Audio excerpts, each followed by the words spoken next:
Baik, bismillahirrahmanirrahim. Assalamualaikum warahmatullahi wabarakatuh. Waalaikumsalam warahmatullahi wabarakatuh. Mana kabarnya anak-anak? Sehat semua? Sebelum mulai pembelajaran, berdoa dulu ya bersama. Mungkin ketua kelasnya Mas Alif bisa dipimpin untuk berdoa bersama. Berdoa dimulai.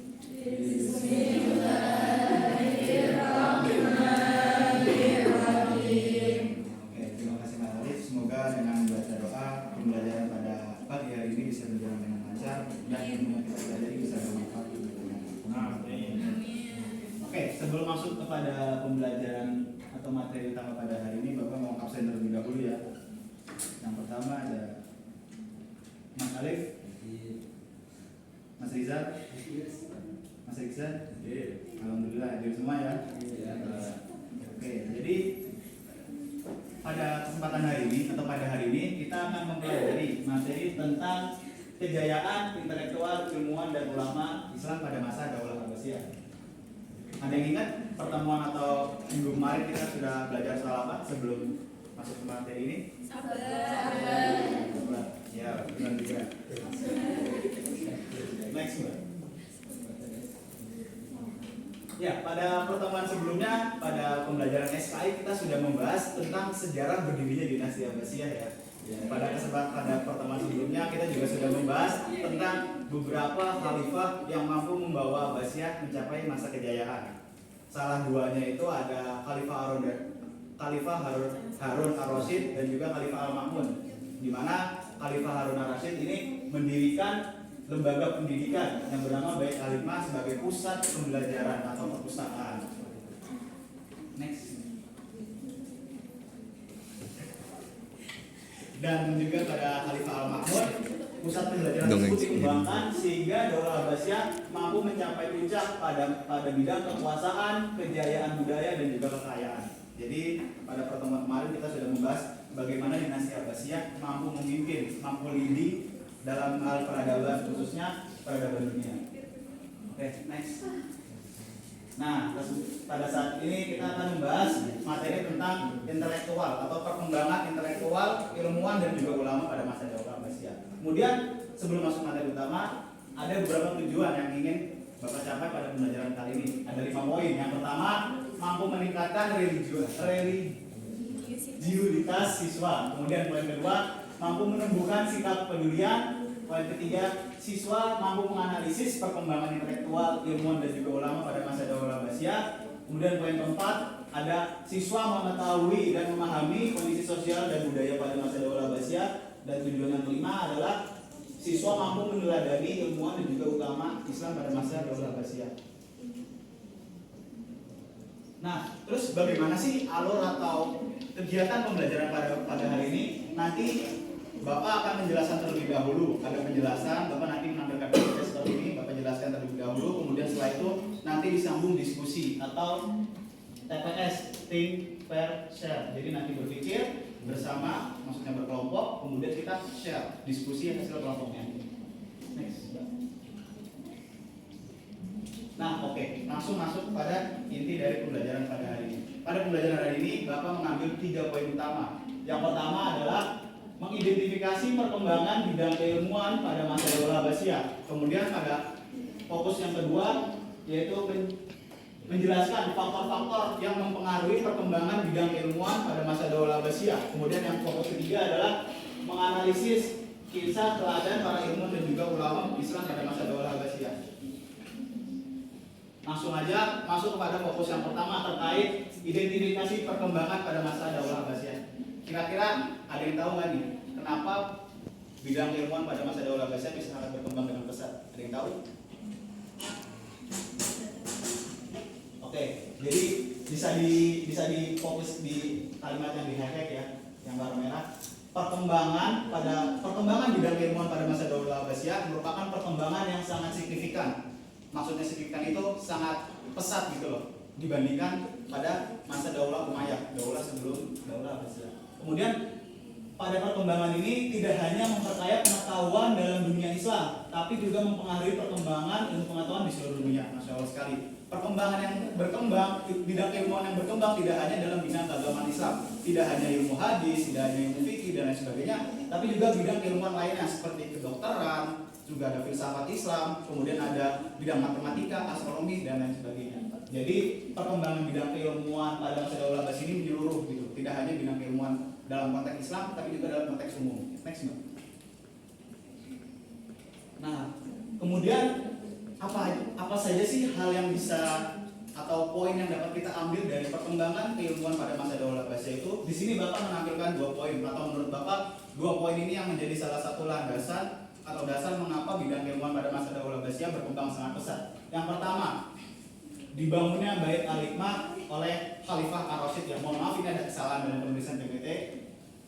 Dibangunnya Bait Al-Hikmah oleh Khalifah Harun Ar-Rasyid. Jadi dengan dibangunnya Bait Al-Hikmah ini menjadi sarana prasarana yang sangat membantu para intelektual muda pada masa Daulah Abbasiyah. Mereka berbondong-bondong belajar, kemudian berdiskusi, bahkan mereka bermain pun di sana. Jadi secara tidak langsung mereka bermain juga mereka mendapat ilmu dari adanya diskusi-diskusi yang sering ada di sana. Kemudian yang kedua adalah dengan dilakukannya penerjemahan dan pengembangan ilmiah karya-karya klasik dari bangsa Yunani, Romawi, Persia, India ke dalam bahasa Arab. Nah, jadi memang seantusias itu pada masa Daulah Abbasiyah untuk meningkatkan ilmu pengetahuan. Selain mereka membangun sarana prasarana yang baik, mereka juga melakukan penerjemahan karya-karya ilmiah dari bangsa lainnya. Bahkan bangsa yang konteksnya atau notabene bukan bangsa Islam sekalipun mereka terjemahkan karya-karyanya. Next. Nah, tadi itu fokus materi yang pertama terkait identifikasi perkembangan ilmu pengetahuan pada masa Daulah Abbasiyah. Kemudian fokus yang kedua terkait faktor-faktor atau pengaruh apa saja yang mempengaruhi proses perkembangan Daulah Abbasiyah. Di sini ada 3 poin. Yang pertama ada dukungan pemerintah. Tadi sudah disebutkan ya, salah satu dukungan pemerintah itu adalah dengan dibangunnya sarana prasarana yang sangat membantu, kemudian juga antusias pemerintah dengan menjalankan programnya. Tadi programnya salah satunya kan melakukan penerjemahan terhadap karya-karya klasik. Nah, apa bantuan pemerintah dari karya itu? Selain menerjemahkan juga pemerintah atau dukungan pemerintah itu memberikan dana dan perlindungan. Mungkin dari teman-teman sebagian banyak yang ada yang sudah tahu atau pernah membaca artikel bahwa pada masa Daulah Abbasiyah pemerintah memberikan hadiah atau reward kepada siapapun yang berhasil menerjemahkan karya-karya dari luar bahasa Arab. Seperti yang pernah dengar? Ya, jadi memang seperti itu. Pada saat itu khalifah yang memimpin memberikan reward berupa beberapa keping emas gitu loh, sebagai bentuk apresiasi pada siapapun yang mampu menerjemahkan karya-karya ke dalam bahasa Arab. Kemudian poin yang kedua adalah tradisi intelektual pra-Islam. Jadi masa Daulah Abbasiyah ini bukan menemukan ilmu baru, bukan menciptakan ilmu baru, tapi mereka mengembangkan ilmu yang sudah ada. Ilmunya dari mana? Dari bangsa Yunani, dari bangsa Persia dan bangsa lainnya. Mereka mengembangkan berdasarkan pemikiran Islam dan juga pemikiran yang lebih relevansi dengan kondisi dunia pada saat itu. Kemudian poin yang ketiga adalah toleransi agama dan budaya. Ini poin yang sangat penting. Karena apa? Karena pada masa itu mereka tidak pernah bertanya, lu dari mana asalnya? Agama lu apa sih? Budaya lu apa sih? Gak pernah, maksudnya kalau mau belajar, ya ayo datang kemana? Ke Bait Al-Hikmah. Kita ngapain? Diskusi, ya dongeng segala macam. Terus kontennya apa? Ya terserah kita ngalir aja. Emang boleh bahas di luar agama Islam? Tentu boleh. Karena apa? Mereka sangat menjaga yang namanya toleransi agama dan budaya. Mereka mampu mengimplementasikan dengan baik sehingga pertukaran ide-ide antar budaya terjadi di sana. Jadi tidak hanya ilmu yang berkembang, tapi budaya juga berkembang. Oke, next. Nah, tadi fokus yang kedua terkait faktor dan juga hal-hal yang mempengaruhi perkembangan bidang intelektual pada masa Daulah Abbasiyah. Kemudian fokus yang ketiga adalah kisah keteladanan para ilmuwan dan juga ulama Islam pada masa Daulah Abbasiyah. Yang pertama ada ilmuwan ya. Di sini ada ilmuwan dalam bidang kedokteran. Yang pertama ada At-Tabani, yaitu beliau merupakan sosok atau tokoh yang sangat berpengaruh dalam bidang kedokteran. Beberapa karyanya sangat terkenal. Salah satu karya yang terkenal adalah Firdaus Al-Hikmah atau artinya Taman Kebijaksanaan, yaitu sebuah karya yang berupa ensiklopedia medis yang mengumpulkan pengetahuan kedokteran dari peradaban kuno. Nah, jadi beliau ini membuat ensiklopedia berdasarkan karya-karya dari bangsa lainnya, kemudian dijadikan satu dalam bahasa Arab sehingga pada saat itu memudahkan para intelektual muda untuk bisa memahami apa sih yang dimaksud atau apa saja sih ruang lingkup dalam bidang kedokteran. Kemudian yang kedua ada Ar-Razi. Dalam dunia barat dia dikenal dengan nama atau Ar-Razi merupakan tokoh yang memiliki pengaruh dan karyanya meliputi diagnosis penyakit, kemudian pengobatannya, serta melakukan penelitian ilmiah terhadap penyakit. Kemudian ilmuwan dalam bidang kedokteran yang ketiga itu ada Ibnu Sina. Mungkin sudah cukup tidak asing ya, mungkin sudah cukup mendengar atau sudah cukup sering mendengar kata Ibnu Sina, atau dalam bahasa Arab memiliki julukan Avicenna. Beliau merupakan salah satu tokoh yang sangat terkenal juga, karyanya juga sangat banyak. Salah satu yang terkenal adalah kitab Al-Qanun fi yang membahas rekapitulasi dalam dunia kedokteran. Next. Kemudian ilmuwan selanjutnya yaitu ilmuwan dalam bidang filsafat Islam. Nah, di sini ada beberapa tokoh. Yang pertama ada Al-Kindi, yaitu merupakan salah satu filsuf Muslim pertama yang ada di bangsa Barat. Kemudian yang menarik dari Al-Kindi adalah bahwa beliau itu diberikan semacam predikat gitu loh. Beliau diberikan semacam predikat. Predikatnya apa? Menjadi representasi pertama dan terakhir dari murid Aristoteles di dunia timur yang keturunan Arab langsung. Jadi apresiasi atau predikat ini diberikan karena memang Al-Kindi itu sangat berjasa pada bidang perkembangan filsafat Islam pada masa itu. Kemudian tokoh yang kedua ada Al-Imam atau Al-Ghazali yang memang pada dasarnya memiliki ketertarikan dalam bidang keilmuan, sehingga memang sebegitu dalamnya beliau mencintai ilmu pengetahuan. Maka mungkin tidak asing ya kita mendengar nama Imam Al-Ghazali juga, tidak hanya dalam filsafat Islam, dalam bidang lainnya juga. Tapi pada kesempatan kali ini Bapak mengkategorikan Imam Al-Ghazali ke dalam filsafat Islam karena beliau memiliki karya yang sangat menarik, pemikirannya juga sangat dipakai gitu loh, masih banyak eksis seperti itu. Next. Kemudian yang ketiga ilmuwan dalam bidang fikih ada Ibnu Maskawi, yaitu sosok filsuf yang pemikiran terkenalnya adalah akhlak adalah keadaan jiwa seseorang yang mendorongnya melakukan perbuatan-perbuatan tanpa melakukan pertimbangan pemikiran terlebih dahulu. Jadi concern atau fokusnya Al-Maskawi ini terkait tentang akal atau pemikiran. Nah, kemudian selanjutnya ilmuwan dalam bidang fisika dan astronomi. Dalam bidang fisika itu ada Hayyan bin Abdul Kufi yang dalam bangsa Barat dikenal dengan sebutan Jeber. Salah satu pemikiran yang terkenal adalah menurut beliau logam yang basicnya bukan emas bisa berubah menjadi emas dengan formula tertentu. Kemudian beliau juga melakukan revisi terhadap metode penguapan, sublimasi, peleburan dan juga kristalisasi. Kemudian tokoh yang kedua itu ada dalam bidang astronomi. Beliau adalah Musa Al-Khwarizmi. Beliau mampu mempengaruhi pemikiran dalam bidang matematika dan mempengaruhi pemikiran ilmuwan abad pertengahan. Bayangkan pada saat itu seberapa majunya perkembangan ilmu pengetahuan Daulah Abbasiyah sehingga mampu melahirkan tokoh yang mampu melampaui pemikiran ilmuwan pada masa tersebut. Beliau juga membuat dan menyusun tabel astronomi tertua tentang aritmatika dan ilmu aljabar. Jika tadi kita fokusnya pada ilmu pengetahuan umum, selanjutnya kita membahas tokoh yang berkembang atau tokoh yang memiliki kontribusi dalam bidang keilmuan Islam. Di sini ada ulama hadis. Yang pertama ada 14. Imam Al-Bukhari, yang salah satu karya terkenalnya adalah kitab Sahih Al-Bukhari. Siapa yang mungkin sudah tidak asing juga ya mendengar istilah Imam Al-Bukhari dalam ilmu hadis. Kemudian yang kedua ada Al-Azri Sijistani, yaitu beliau sering mengunjungi Baghdad. Nah, kalau beliau ini merupakan salah satu guru dari ilmu hadis dan juga fikih yang sempat mengajar di Baghdad atau di Bait Al-Hikmah. Kemudian yang ketiga ada Imam Muslim. Beliau memiliki ketertarikan dalam ilmu hadis dan sudah mempelajarinya sejak usia dini. Jadi kurang lebih sama dengan Imam Al-Ghazali, cuman Imam Muslim ini lebih sudah lebih terstruktur gitu loh. Maksudnya sudah lebih mengerucut bahwa beliau memiliki ketertarikan dalam bidang hadis. Bapak pernah membaca suatu artikel disebutkan dalam artikel tersebut Imam Muslim ini sudah mempelajari ilmu hadis sejak umur usia 10 tahun. Beliau sudah mempelajari dan membahas soal ilmu hadis sehingga beliau mampu memiliki metodologi yang kritis dalam mengumpulkan dan juga menyusun hadis. Selanjutnya ada dalam bidang fikih dan juga tafsir. Dalam ilmu fikih itu itu perkembangannya cukup kompleks ya, karena memang konteksnya kan berubah-ubah, perkembangan zaman berubah, hukum juga berubah, maka diperlukan istihad yang benar-benar gitu supaya bisa mengatasi dan menjadi solusi pada permasalahan yang ada pada masa Daulah Abbasiyah.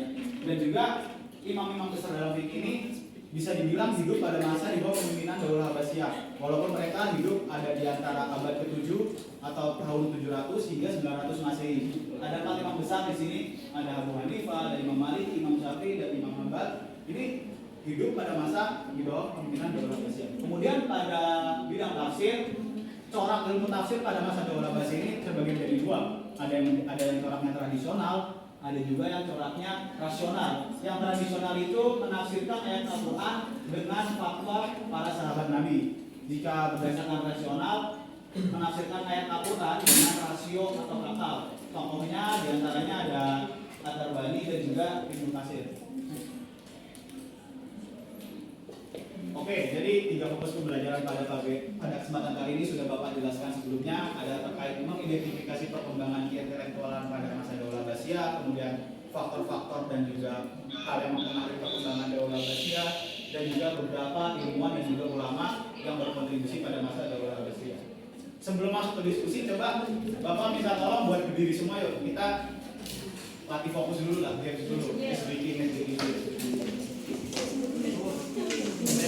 sebelum masuk sesi diskusi.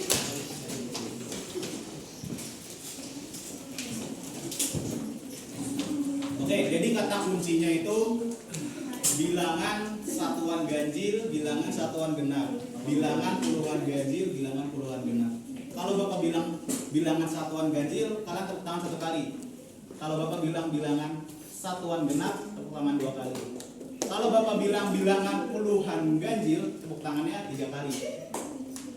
Kalau Bapak bilang bilangan puluhan genap, tepuk tangannya 4 kali. Contoh, Bapak menyebutkan angka 3. 3 itu bilangan apa? Ganjil. Tepuk tangan. Kalau Bapak bilang 27, 3 kali tepuk tangan karena bilangan puluhan ganjil. Paham? Paham? Yang kalah ada hukumannya nanti ya. Hukumannya gampang. Udah siap? Ya, udah siap. Kalau mulai ya. 15.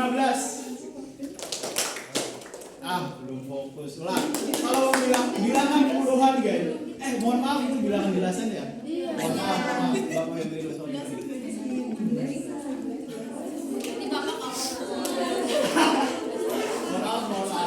Oke, ulang ya. Ulang. Berarti 4 3 8 23. Kok fokus semua ya? Fokus semua. Apa kegampangan ya? Lagi ya, belum ada yang salah nih, belum ada yang cara dulu. Jangan ratusan itu. Coba 40.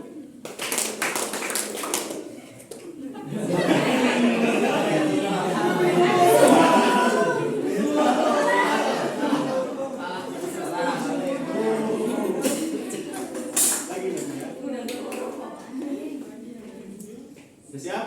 Siap. 47.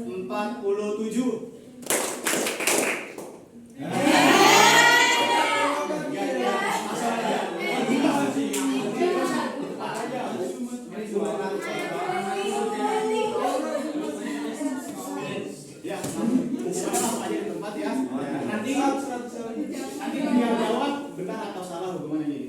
Bapak yang memberikan pernyataan, kemudian konfirmasi benar atau salah ya.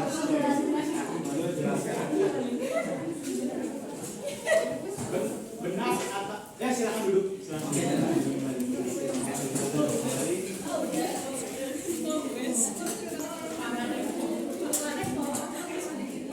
Mbak, silakan dikonfirmasi ya pernyataan ini. Benar atau tidak ilmuwan pada masa Daulah Abbasiyah terkenal dengan rasis? Benar atau tidak? Benar atau tidak?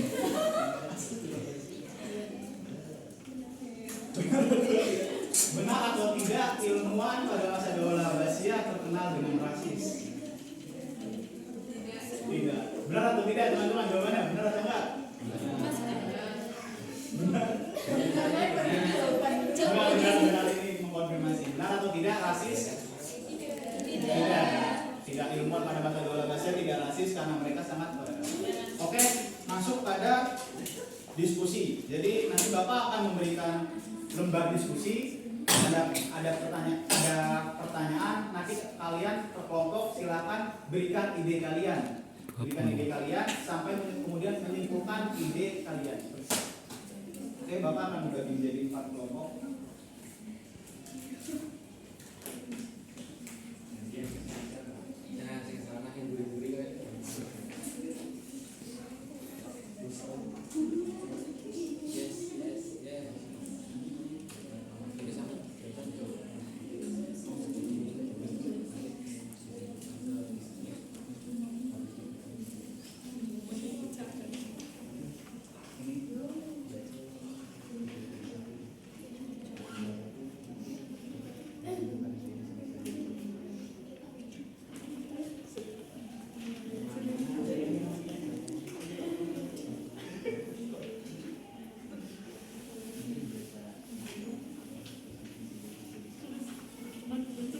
Satu lagi ada yang mau? Oh, banyak mau.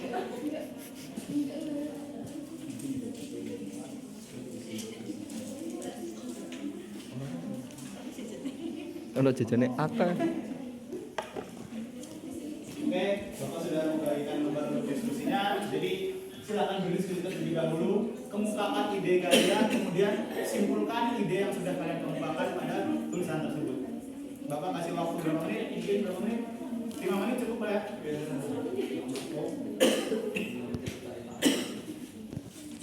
Sudah selesai? Mau dari yang mana dulu yang menyimpulkan atau menyampaikan ide-idenya? Sama. Ada yang udah siap?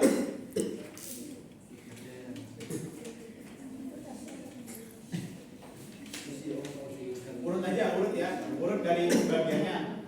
Urut dari awal pembagiannya. Ayo, Mas Kiki.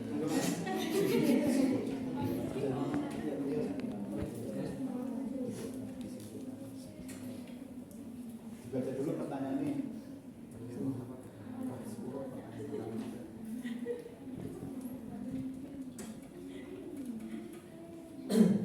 Soalnya yaitu mengapa bidang ilmu ilmuwan pada masa Daula Abbasiyah sangat maju, yaitu jawabannya karena pada masa Daula Abbasiyah ilmu pengetahuan berkembang pesat karena pemerintah memberikan dukungan besar pada ilmuwan dan ulama. Tidak hanya itu, mereka juga mengadopsi tradisi warisan intelektual dari budaya Yunani, Persia, dan India. Kesimpulannya? Yaitu karena pada zaman Bani Abbasiyah, Daula Abbasiyah, yaitu para ulama itu mengembangkan semua ilmu yang hanya di Islam. Oke, baik. Benar ya. Benar namanya diskusi, nggak ada salah, ada benar. Nanti siapa yang kedua? Silakan disampaikan, dibacakan dulu pertanyaannya, disampaikan idenya, kemudian disimpulkan.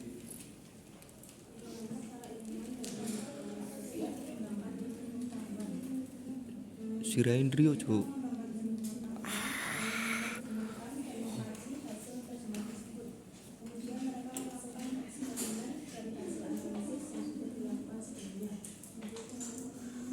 Coba disimpulkan idenya, Mbak.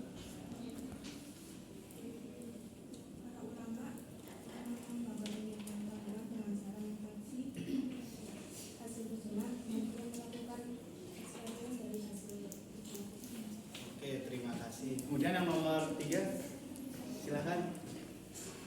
Bagaimana pengaruh penemuan-penemuan ilmiah oleh ilmuwan dan ulama Islam pada masa Abbasiyah mempengaruhi dunia luar? Penemuan yang dilakukan oleh ilmuwan dan ulama pada saat itu mampu mempengaruhi berkat inovasi yang mereka ciptakan, khususnya dalam bidang kedokteran, matematika, astronomi, dan filsafat. Yang disimpulkan.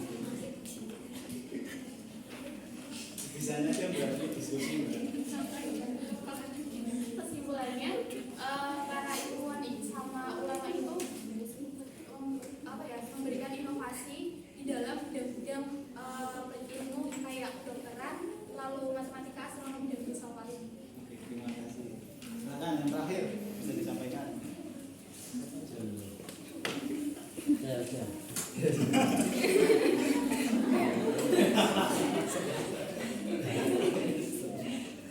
Setujukah kamu jika peradaban Islam bisa kembali maju seperti pada masa Daulah Abbasiyah? Berikan alasannya. Ya, setuju karena Islam sangat memberikan kesempatan dalam hal menuntut ilmu sehingga potensi untuk maju seperti pada masa Daulah Abbasiyah.